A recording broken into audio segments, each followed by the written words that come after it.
መስረቅ ባህል ሆኗል። መዋሸት መቅጠፍ ባህል ሆኗል። ሰው ቆሽሿል። የያዘው ቦታ ትልቅ ሊሆን ይችላል፣ ቀጣፊ ነው።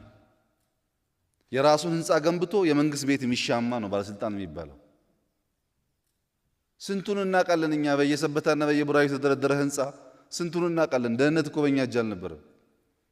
ሌባ ነህ ስንለው በማግስቱ ተነስቶ እኔ እንትን ጠበቃ ነኝ ይላል።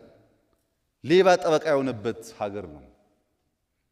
ሌባውን ነጥለን እንዳናነሳ ደግሞ ህዝቡ በእንደዛ አይነት ማታለያ ቋንቋዎች፣ ብዙ ርቀት በማይወስዱ ቋንቋዎች ለጊዜውም ቢሆን ኢንፍሉዌንስ ይደረጋል። ይሄን በትዕግስት በማስተዋል ካልሄድም በስተቀረ እናንተ እንዳሰባችሁት በቀላሉ የሚሆን አይደለም። እኔም ማረጋግጥላችሁ ባለፈው 2 ዓመታት ኢኮኖሚ ላይ የነበሩት በርካታ ስብራቶች ከእሳቤ ጀምሮ ለውጥ ለማምጣት ሙከራ ተደርጓል። አሁንም ችግር አለ። አሁንም ስራ ይፈልጋል።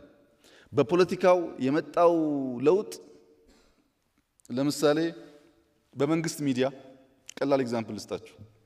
በመንግስት ሚዲያ ጋዜጠኛ ሆኖ የሚጠይቀውን ሰው ይሄ ለውጥ እኮ ለውጥ ያመጣ ብለን ስንጠብቅ የባሰበት ሆነ፣ እናንተ ዝም ብላችሁ ተቀምጣችሁ ብሎ መጠየቅ የሚችል ጋዜጠኛ ስለ ለውጥ ይጠይቃል። ሰውየውም ይመልስለታል። እኔ ብሆን እንዲህ ብለህ መጠየቅ የቻልከው እኮ ለውጥ ስለመጣ ነው እንጂ መንግስት በዋልታ ውስጥ በፋና ውስጥ በኢቲቪ ውስጥ እንደዚህ አይነት ጠያቂ ጋዜጠኞች ተሸክሞም ልሸከም አስበውም አያውቅም።